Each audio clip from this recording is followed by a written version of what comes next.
You know that person in your life who smiles at you, laughs at your jokes, and pretends to care?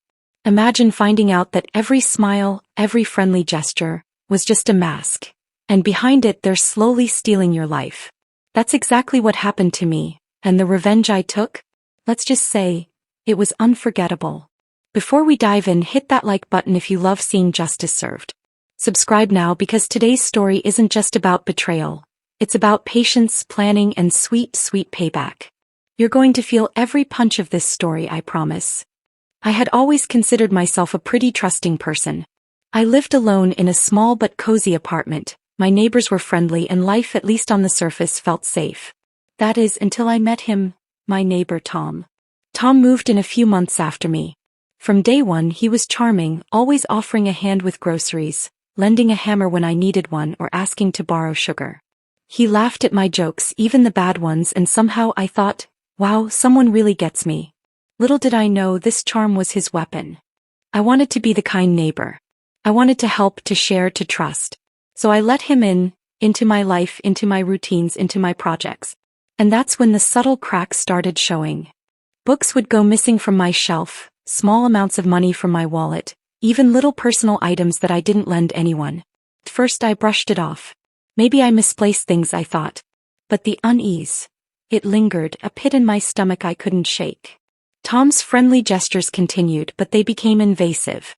He was always around, asking questions that felt too personal. Slowly he began mimicking things I did. My weekend routines, my small victories at work, even little hobbies I mentioned in passing. It was unnerving. At first I thought I was imagining it. But then invitations to events I had organized were mysteriously sent to him, with people congratulating him for something I had achieved. He wasn't just stealing items, he was stealing my life. Tom, oh, you wouldn't mind if I borrowed this idea for my presentation, right? Sure, go ahead. I started losing sleep. My mind raced every night, trying to figure out how much of my life had been quietly taken from me. It wasn't just annoying, it was terrifying. I felt powerless, trapped in my own home by someone I had once called a friend. One sleepless night I found the evidence I needed. Emails I never sent, receipts for things I didn't buy, social media posts credited to him that were clearly mine. Every small doubt, every nagging feeling came crashing down. Tom had been stealing not just things, but my identity, my reputation, my life. I've been kind to him. I've trusted him. And he's been taking everything. But no more. It's time he feels what it's like to lose everything he's stolen. I knew I couldn't just confront him and hope for justice. That wouldn't be satisfying, and he was clever. So I planned, meticulously. Every step, every detail had to be foolproof. I imagined the moment he realized what I had uncovered, the shock, the humiliation. And I smiled quietly to myself. Patience, I told myself. Patience. I watched him from a distance, noting his routines, his weaknesses. The little things he overlooked.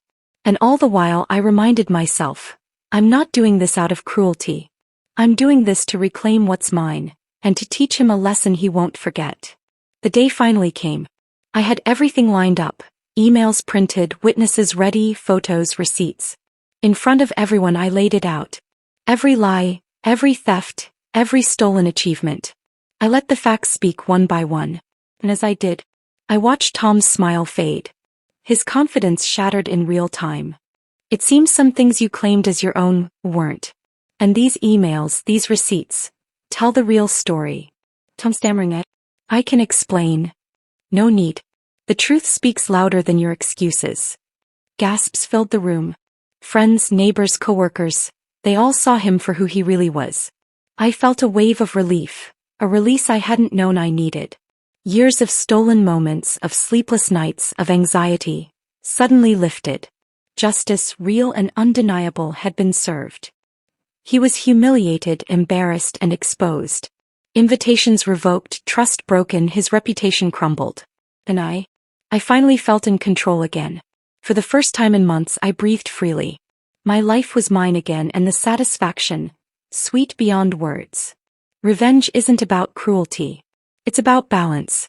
About reclaiming what's yours and making sure those who take it feel the weight of their choices. And Tom, he learned that lesson whether he liked it or not. What I learned is that kindness isn't weakness, but betrayal should never be ignored. Karma isn't instant and revenge isn't about cruelty. It's about restoring balance. If you've ever been taken for granted, remember, your patience and intelligence are your greatest tools. If this story gave you chills, smash that like button and comment below. Have you ever caught someone pretending to be a friend while betraying you? And don't forget to subscribe. More stories like this are coming that'll make your blood boil and your heart smile.